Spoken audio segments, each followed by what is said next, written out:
This channel does not promote any violent, harmful, or illegal activities. All content provided by this channel is meant for an educational purpose only. Top quality और consistent performance के लिए सिर्फ silver pumps नाम याद रखना। বহিরাগতদের হাত পরিকল্পিত ষড়যন্ত্র। মুর্শিদাবাদে অশান্তির নেপথ্যে ঠিক এই দাবিগুলোই বারবার সামনে এনেছেন জেলার তৃণমূল বিধায়ক সাংসদরা, কিন্তু গ্রেফতার করা হচ্ছে স্থানীয়দের, গ্রেফতার হচ্ছে স্থানীয়রাই। জাফরাবাদে বাবা ছেলের খুনের মূল চক্রী, তাকে পুলিশ জালে তুললো। তার বাড়ি কোথায়? শামশেরগঞ্জ থানার শুলিতলায়। এই হত্যাকাণ্ডের আগে ধরা পড়েছে যে তিনজন, তারাও কিন্তু স্থানীয়। তাহলে আগে ভাগেই বহিরাগত তত্ত্ব সামনে আনার চেষ্টা কেন করছিলেন শাসক নেতারা? এটা কোনো বহিরাগতদের কাজ। বহিরাগত যারা দুষ্কৃতী তারাই এটাকে অর্গানাইজ করেছে। থেকেও আসছে, গ্রামগঞ্জ থেকে দূর দূর থেকে আসছে, মানে লুটেরাও বলতে পারেন আপনি। পরিকল্পিত মানে ষড়যন্ত্র হচ্ছে। মুর্শিদাবাদের হিংসায় বারবার বহিরাগত তত্ত্ব খাড়া করেছেন শাসক দলের নেতারা। ক্ষতিগ্রস্তদের মুখে ছিল ভিন্ন সুর।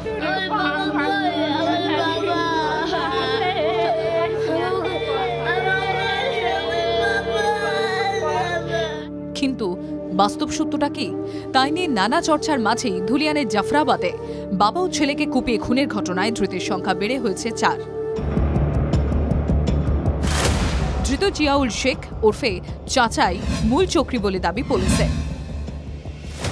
আর তাৎপর্যপূর্ণভাবে ধৃতরা সকলই স্থানীয় বাসিন্দা।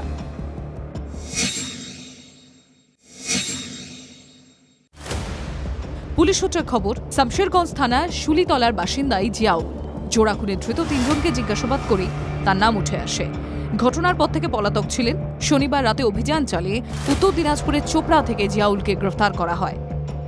রবিবার তাকে জঙ্গিপুরে এনে আদালতে পেশ করা হয়। আমাদের মার্ডার কেসে একজনকে অ্যারেস্ট করা হয়েছে, জিয়াউল হক বলে একজনকে অ্যারেস্ট করা হয়েছে চোপড়া থেকে, বাড়ি শুলিতলা। শাসক দলের জনপ্রতিনিধিরা প্রথম থেকে অশান্তির নেপথ্যে বহিরাগতরা বলে দাবি করলেও পুলিশ তদন্তে স্থানীয়ভাবে পাওয়া তথ্যেই জোর দিয়েছিল। এই নৃশংস হত্যাকাণ্ডের সঙ্গে যে বা যারা প্রত্যক্ষভাবে জড়িত বা পরোক্ষভাবে জড়িত, যারা পরিকল্পনা করেছিলেন খুনের এবং যারা খুন ঘটিয়েছেন, তাদের কাউকে ছাড়া হবে না। জাফরাবাদে বাবা ছেলে খুনে এর আগে তিনজনকে গ্রেফতার করেছিল সিআইডি এসটিএফ এর অফিসারদের নিয়ে গড়া বিশেষ তদন্তকারী দল। জাফরাবাদে জোড়া খুনে প্রথমে কালু নাদাব ও দিলদার নাদাব নামে 2 ভাইকে গ্রেফতার করা হয়। তাঁদের বাড়ি জাফরাবাদের পাশের গ্রাম দিঘরি এলাকায়। ধৃত আরেক চক্রে ইনজামুল হকের বাড়ি শুলিতলায়। অর্থাৎ বাবা ছেলে খুনে অভিযুক্তরা পাশের পাড়ারই ছেলে।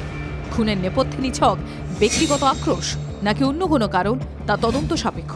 তবে শাসক নেতাদের বহিরাগত তত্ত্বকে প্রশ্নের মুখে ফেলেছে একের পর এক স্থানীয় গ্রেফতারি।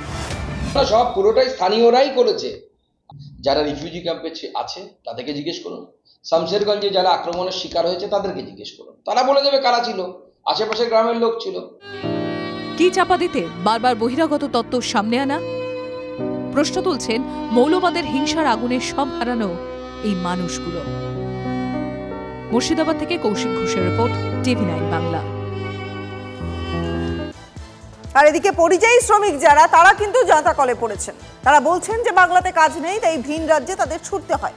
আর এদিকে ভিন রাজ্যে হেনস্থার ভয়ে যে শ্রমিকরা রাজ্যের বাইরে রয়েছেন, ঘুম উড়েছে তাদের পরিবারে। হরিয়ানায় গণপিটুনির বলি বাংলার পরিযায়ী শ্রমিক। দিল্লিতে কাজ করতে গিয়ে আক্রান্ত বাংলার শ্রমিক। ওড়িশায় আক্রান্ত 8 বাঙালি পরিযায়ী শ্রমিক। মহারাষ্ট্রে ভিন রাজ্যের শ্রমিকদের ওপর হামলা। হরিয়ানা, দিল্লি, ওড়িশা, মহারাষ্ট্র বিভিন্ন সময়ে দেশের বিভিন্ন প্রান্তে আক্রান্ত হয়েছে বাঙালি। আবার হলো এবার উত্তরপ্রদেশ। তাও কি ভিন রাজ্যে যাওয়ার প্রবণতা কমবে? কমবে না। কারণটা বুঝিয়ে দিচ্ছে পরিযায়ী শ্রমিকের পরিবাররা।